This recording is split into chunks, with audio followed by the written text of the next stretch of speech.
Oi, meus queridos irmãos, a paz do Senhor Jesus Cristo com todos vocês, espero que estejam todos bem.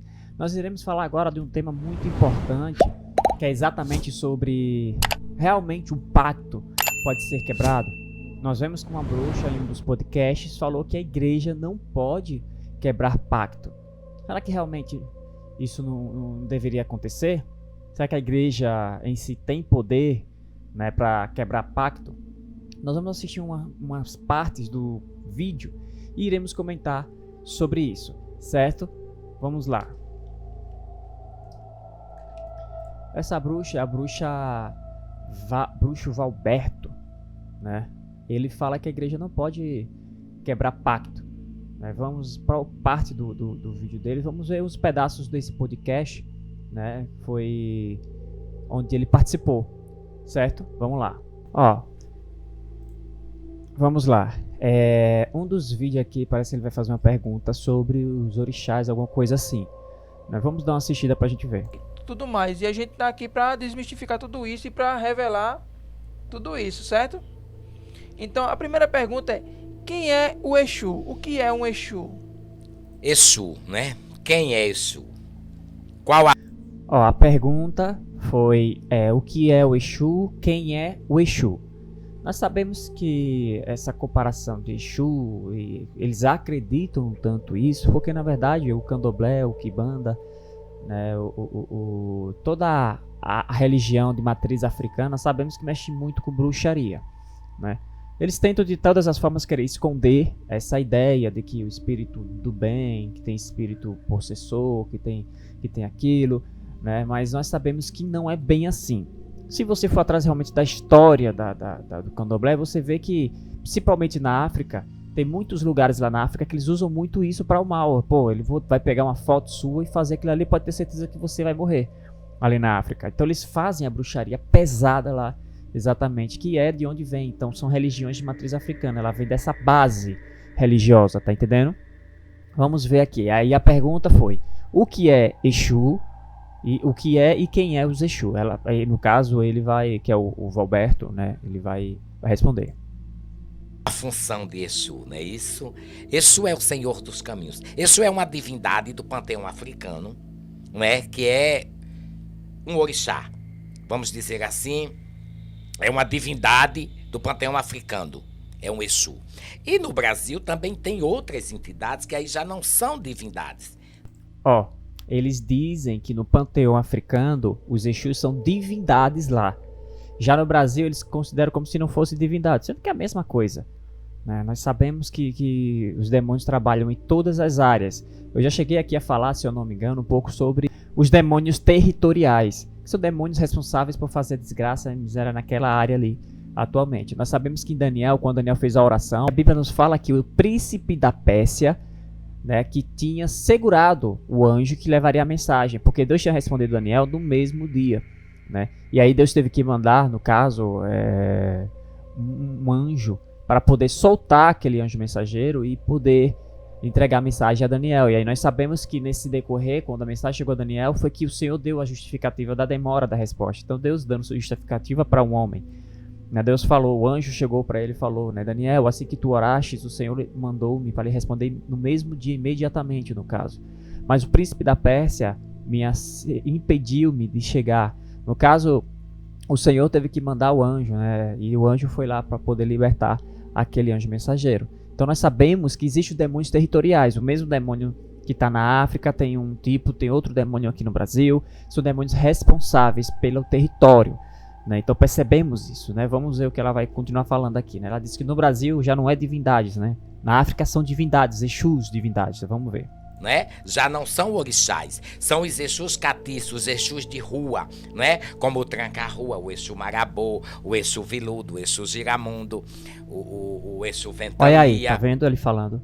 Cada tipo de demônio, o Exu é Tranca-Rua, Exu Viramundo, Exu Ventania, né? E assim dentre outros, ele vem citando os nomes deles, tá entendendo? Então é uma coisa que realmente passa assim, no mundo espiritual, não deixa de existir, tá entendendo? Então existe uma série de Exus, mas eles são guardiões, são protetores e defensores daqueles que os cultuam, daqueles que cuidam. Ó, ele falou aqui uma coisa que chamou bastante atenção. Ele disse que eles são demônios protetores, demônios que protegem, né? A guardião daqueles que o cultuam. Só que assim, eu já ouvi relatos de pessoas que fizeram parte dessa seita, né? Dessa religião, aí não sei se pode chamar de seita ou religião, mas dessa religião de matriz africana, né? Em que se você não obedecesse, você apanhava. Eu tenho um amigo hoje, um conhecido meu, que ele está convertido hoje, e ele tem marcas no braço dele de quando ele participava do candomblé, os riscos, ele diz tudo o que acontecia, né? E que muitas vezes entre eles acaba tendo uma própria rixa, né? Um querendo fazer o mal contra o outro, não respeita, eles chamam de pai, né? E mãe. No caso, chamam de filhos, eles chamam muito nessa questão parentesco, né? Que existe no meio deles, para poder dizer, é o meu filho, é meu pai do candomblé, e aí vai indo, né? Então pessoas dizem realmente, eu já ouvi relatos de pessoas contando isso, né? São protetores, são isso, são aquilo, e eu ouvi uma outra história de uma mulher que, após houver o seu movimento no candomblé, ela meia-noite começou a girar, né? E não parou de girar, e ela foi tomada por aquele espírito ali nela, no movimento candomblessista ou bandista, não sei dizer qual foi, né? E 6 da manhã o bicho saiu do corpo dela e ela caiu no chão, né? Aí as pessoas foram pegar ela porque acharam que ela estava exausta, mas não, ela estava morta. No caso, quando eles tiraram, a mão dela estava enficada um punhal dentro, assim, e ela já estava morta. E o demônio, né, quase a entidade, segurou ela de meia-noite até 6 da manhã o corpo. Imagine isso, no fim dos tempos. Um demônio entrar no corpo de uma pessoa que já está morta e trazer a vida. Né? Não trazer a vida à pessoa, mas usar aquele corpo e dizer que é prodígio e maravilhas. A Bíblia nos fala isso, né? Que o anticristo faria prodígio e maravilhas. A besta será afetada por uma chaga mortal. E nessa chaga as pessoas iriam ficar maravilhados pela cura dessa chaga. Então imagine uma coisa dessa. Tá entendendo? Ela diz protetor, protetor até o ponto de você não fazer alguma coisa contra eles. Né? De você não obedecer, vamos se dizer. Né? O meu avô, meu pai conta a história do meu avô que ele fazia muito isso, ele era envolvido com essas coisas. O meu pai disse que uma certa vez ele fez o ritual lá na casa deles, eles moravam num lugar, uma casa bem muito simples, né? Fez um ritual lá na casa dele, lá, e aquele ritual, aquela coisa, o bicho entrou nele, depois que saiu, jogou ele longe. Meu pai tinha uns 12, 13 anos de idade. Disse que após a manifestação, que o bicho saiu do corpo dele, o corpo dele foi jogado longe. E ele ficou um bom tempo desacordado ali. Tá entendendo? Então é coisas assim, não sei, realmente faz acreditar que essas pessoas acreditam que são protetores, elas se fantasiam de uma coisa que realmente não é. Outras, eu acredito que umas são enganadas, vivem no engano, e outras eu sei que sabe realmente do que está se passando ali, do que realmente é a raiz daquilo ali. Você tá entendendo? Então são coisas que realmente existem, acontecem, que muitos se enganam e outros fazem mesmo sabendo que são coisas erradas e que não tem esse negócio de bem e do mal. Que eles são bonzinhos, que existe a linhagem do mal, que existe aquela coisa toda. Você tá entendendo? Mas vamos voltar aqui para o que ele está falando aqui. Daqueles que o chama e pede a proteção. Então, Exu, né? Senhor da prosperidade, Senhor dos caminhos, o primeiro em tudo. Tanto faz dentro do candomblé como dentro da quimbanda, né? Isso é a força do movimento. Isso é essa comunicação que estamos aqui, né? Está entre nós, é a força da comunicação. Isso é aquele que tem o dom de se comunicar, é o homem do negócio, é aquele que faz a movimentação. Então isso é esse grande eixo, esse grande espiral que faz a movimentação do universo. Entendi. E o Exu, ele seria o diabo? O Exu é o diabo ou não? Não. Quando as pessoas perguntam, Exu é diabo? Não. Exu foi comparado. Houve uma comparação, não é? Do cristianismo. Pelo fato da nossa religião nós não temos um segmento bíblico, não é? Então, o panteão africano, vamos dizer assim, também não tem um segmento bíblico. Então o Exu andava nu, andava com o pênis ereto, fazia uma série de coisas que desagradava ao cristianismo. Na visão do cristianismo, era demoníaco, né? Porque Exu, ele não tem noção do que é pecado. Ó, vou mandar coisa aqui. Ele tá tentando humanizar, né? Você vê que ele falou certas coisas que praticamente tá humanizando o Exu. Né? É como se ele fosse um homem e morreu e virou uma entidade, alguém para ser adorado, ou etc e tal. Mas nós sabemos que realmente não é porque não segue um panteão cristão, né, sobre essas questões aí. É só se analisasse as condutas e as práticas assim ditas para chegarmos a um patamar, né? Então acontece muito isso. Então veja só, um pastor conhecido meu morava na Bahia e ele era pastor de um lugar e tinha um certo homem que era do candomblé, fazia as práticas do candomblé. E após isso, ele conheceu, tal, orou lá, fez uma oração, tal, fez uma libertação, né? Expulsou os demônios lá que existia. E esse homem, ele conhecia esse homem, né? E conversava, um pastor e um pai de terreiro, né? E aí o que acontece? Ele conversando, aí conversava. Só que uma certa vez, uma mulher, ele estava sentado lá de fora da casa do homem, e esse homem estava conversando com ele, e uma mulher chegou lá para fazer um trabalho com ele. Ele falou, eu volto já, vou aqui fazer um trabalho, né? Eu acho que era uma reza, alguma coisa assim. Só que não aconteceu nada, né? Não aconteceu nada. Não desceu de jeito nenhum. E aí o que acontece? Ele disse que não desceu, né? Recebeu o santo, desceu o santo, né? E aí, santo, tá entendendo? E aí, chegou-se ele na conclusão que era porque o pastor estava ali, né? E aconteceu que a consequência dessa desobediência, dele estar convivendo com esse pastor, foi que o Exu dele, o responsável, né? Vamos dizer que ela diz, o guardião dele, colocou ele de cama.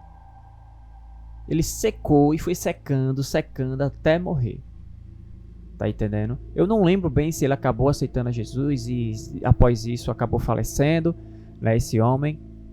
Mas esse pastor conta a história dele, de uma coisa que é muito, vamos dizer, muito triste. Tá entendendo? Então, o falso guardião, ele se torna guardião até o momento em que você faz a vontade dele. Se você não fizer, já foi. Se você desobedecer, se você fizer coisas que não convém a ele, já foi, já era. Tá entendendo? Você tem suas devidas consequências, né?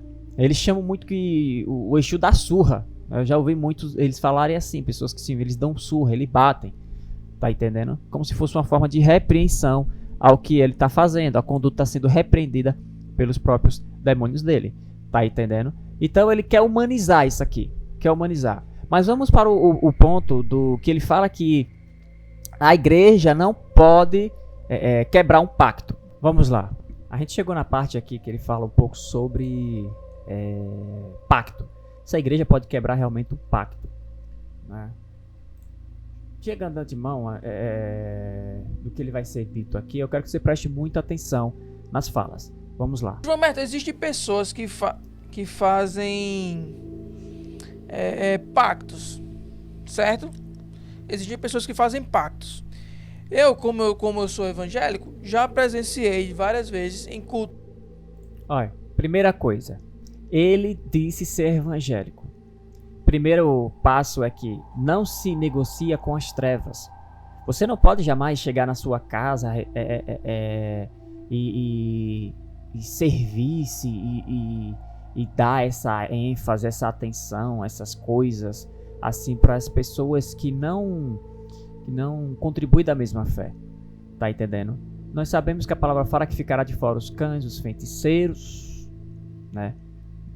Homens que praticam a homossexualidade e assim, etc. outras citações. Tá entendendo? Lá no Salmo 1 já nos fala que Bem-aventurado aqueles que não andam segundo os conselhos dos ímpios, nem se detêm no caminho dos pecadores, nem se assenta na roda dos escarnecedores. Você tá entendendo? Nós não podemos conviver com essas pessoas. Receber, ser educado, conversar, tudo bem. Mas nós não podemos recebê-los de braços abertos, acatando a sua prática. Tá entendendo? Porque Deus recebe todos, mas não recebe as suas práticas. Aquele que vinde a mim, pegue a sua cruz e carregue-a. É o que Jesus sempre fala. Nós sabemos que após aceitar a Cristo, nós devemos deixar as nossas velhas práticas, nos batizar nas águas e viver uma nova criatura. Então, Jesus ele aceita todo mundo, o homossexual, o bruxo, o que for. Tá entendendo? Mas as suas velhas práticas, elas devem ser deixadas, porque Jesus não compactua com o pecado.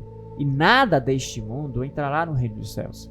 Tá entendendo? Então, eu não sei se esse é um podcast cristão, Bruno, mas ele se intitula como cristão, como evangélico. E vai falar agora um pouco sobre os cultos de libertação. Tá entendendo? Vamos lá. Cultos de libertação. Os cultos de libertação e também sobre a quebra de um pacto. Né? Se a igreja pode quebrar um pacto, tá entendendo? E eventualmente as igrejas evangélicas fazem. E já vi pastores descobrindo, você fez um pacto assim assado porque alguma entidade que estava em você se revelou e disse que você fazia pacto assim assado, enfim, e a gente consegue quebrar. E eles, segundo eles, diziam que tinham quebrado aquele pacto, certo? Então quer dizer que você está dizendo agora que isso seria mentira, que eles não conseguiriam desmanchar esses pactos que eles teriam feito. Em igreja nenhuma. Não tem igreja nenhuma que quebre pacto. Quando você faz um pacto, você fez um acerto, não é? E é um acerto sanguíneo. Porque pacto é feito com sangue. Pacto não é feito com palavra, né? Eu fiz um pacto de palavra. Quebra-se. Mas quando você fez um pacto sanguíneo, não tem como você quebrar. A não ser que você pague para aquilo ser desmanchado, não é? Você faça sacrifícios para que aquele pacto seja quebrado. Mas você só quebra se for com quem você fez o pacto, com a entidade que você fez o pacto, né? Olha só, ele falou uma coisa aqui que é verdade. Igreja nenhuma quebra pacto. Quem quebra é o nosso Senhor. Igreja não tem poder, mas é no nome do nosso Senhor Jesus Cristo que todo mal, todas as trevas são repelidas na vida de um cristão, ou na vida daquele que se converteu nos caminhos do Senhor. Mas nós vemos aqui que ele fala de uma forma em que o pacto deve ser quebrado só com a mesma pessoa que você criou o pacto, com a mesma entidade, com o mesmo demônio. Ele pode negociar ali, virou agora um comércio, mas não é bem assim. Porque a palavra nos fala que não há nenhum reino que dividido sobre si, ele se subsistirá. Quer dizer, Satanás, ele é dividido entre si mesmo, tá entendendo? Ele pode quebrar suas próprias regras, ele pode, por exemplo, o demônio fez uma coisa, ele vai lá e desfaz, o outro demônio pode ir lá e desfazer. Não existe isso. O reino das trevas é um reino totalmente organizado. 24 horas por dia eles trabalham sem cessar para destruir e acabar com a vida daqueles que estiverem em seus caminhos. E nós sabemos que toda a humanidade está em seu caminho. Ele quer destruir a vida das pessoas. Ele quer desfazer daquilo que Deus faz. Ele quer muitas vezes até imitar o que Deus faz, porque ele gostaria de ser como Deus. Mas jamais uma criatura vencerá o Criador. Tá entendendo? Então todo poder em nome do Senhor Jesus Cristo a ser emanado pode sim quebrar o pacto, pode desfazer, pode libertar, pode transformar, mas só o nome do nosso Senhor Jesus. Vamos ver o que ele continua falando aqui. Eu não trabalho com pacto. Muita gente já me perguntou, Bruxo Humberto, você faz pacto? Não faço pacto. Eu não trabalho. Eu faço alianças. Alianças você tem uma... E voltando aqui um pouco sobre o pacto, por isso que há também muitos famosos, eles deixaram muitos dos caminhos do Senhor para poder viver uma vida luxuosa, conquistar aquilo aqui na terra, as coisas terrenas. Mas as coisas terrenas, elas são passageiras. Nós sabemos que muitos cantores hoje no mundo secular aqui do Brasil, tá entendendo?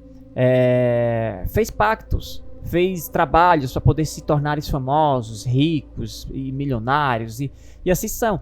É só nós olharmos agora a questão do carnaval, tá entendendo? Que nós vivemos hoje. Carnaval é festa carnal, é um evento que comemora a carne, coisas carnais. E você vê muitos trabalhos das escolas de samba, muita homenagem a essas questões de das religiões afro, porque são pessoas que são envolvidas com isso, né? Cantores que fazem essa homenagem, né? Dentre eles, muitos nomes famosos aqui, né? Nós sabemos que com certeza foi envolvimento espiritual. Tá entendendo? Eu não vou dizer nomes, mas vocês podem só imaginar um tanto a isso. Tá entendendo? E aí o que acontece? Ele fala sobre isso. Você não pode fazer um pacto, ele vai falar sobre a aliança. Como é que você faz uma parceria com o demônio? Tá entendendo? É como, tipo, você quer, ô Satanás, eu vou lhe servir aqui na terra, quando chegar aí você me dá um tronozinho aí, uma pipoquinha pra eu começar a reinar com você junto. Não existe isso. Satanás trabalha com engano. A palavra nos fala que ele é o pai da mentira. Ele mente, engana. E a palavra nos fala que no fim dos tempos até os escolhidos poderão ser enganados. Tá entendendo? Então vamos assistir. Entidade, né? Você tem um ancestral. E aí a gente senta aquele ancestral, a gente faz as afirmações, a gente faz os pedidos, pede todos os caminhos. Então você fez uma aliança. Então o que ele quiser, por exemplo, vai ser comemorado tal dia a festa dos Exus. Se for um Exu, você vai agradar. Você vai dar bebida, você vai dar algumas oferendas. Isso aí é uma aliança, é uma troca. Você agrada a ele e ele te abre os caminhos, te dá prosperidade, te dá grandes realizações. Agora, a questão de pacto, eu não faço pacto.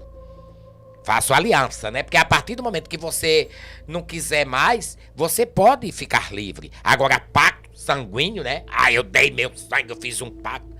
Aí é complicado. Eu não trabalho com essa energia.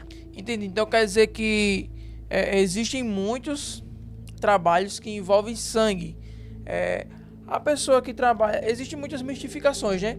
A pessoa que faz trabalhos, ele precisa, ou existem rituais que ele ingere o sangue do animal, ou o sangue do animal é destinado para a entidade.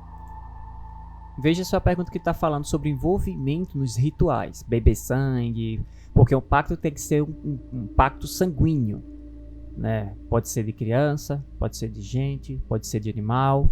Vai depender muito da exigência do tal protetor que eles tanto falam, né? O sangue animal, né? Porque nós trabalhamos com vários tipos de sangue, não é? Não só tem o sangue animal, né? Sangue animal, sangue mineral, sangue vegetal. Então nós trabalhamos. Então o sangue é o quê? Sacralização. O sangue é para sacralizar, para tornar sagrado. Não é para que as pessoas bebam o sangue. Voltando aqui, então vamos para finalizar o nosso vídeo. Aí ele começa a falar sobre o sangue para tornar-se sagrado aquilo ali. Nós sabemos que o povo cristão não pode comer carne com sangue, aquelas coisas todas ali, né? Sangue de galinha, aquela coisa. Por quê? Porque o sangue representa a vida. Quando Cristo morreu na cruz, ele derramou o seu sangue para que todos nós venhamos alcançar a vida eterna, para que todo aquele que nele crê não pereça. Tá entendendo? Então o sangue ele representa a vida, né? E quando nós batizamos, a água representa a nossa purificação, uma nova criatura se nasceu. E tudo vai se fazer novo. Então, velhas práticas se foram e tudo se torna novo. Tá entendendo? Então nós percebemos que a igreja não pode quebrar pacto, mas o nome do Senhor Jesus Cristo pode quebrar pacto. E não se enganem. Não se enganem com essas coisas de que o demônio isso aqui, aquela romantização das trevas. Nós vemos muitas séries na Netflix, tem Meu Demônio Preferido, uma série coreana. Você tem Lúcifer, que é romantizar as trevas. Tá entendendo? Você vê as pessoas, elas consomem esse tipo de conteúdo. Porque hoje o mundo ele vive para entretenimento, para lhe fazer esquecer das coisas, lhe focar naquilo ali que você está assistindo, lhe entreter, para que você não perceba o que acontece por fora das cortinas, no fundo, nos bastidores. Tá entendendo? Então fique muito atento.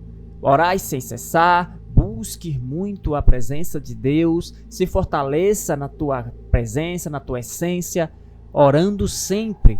Porque as trevas não estão de brincadeira, eles não brincam de ser, entendeu? Mas muitos crentes brincam de ser cristãos.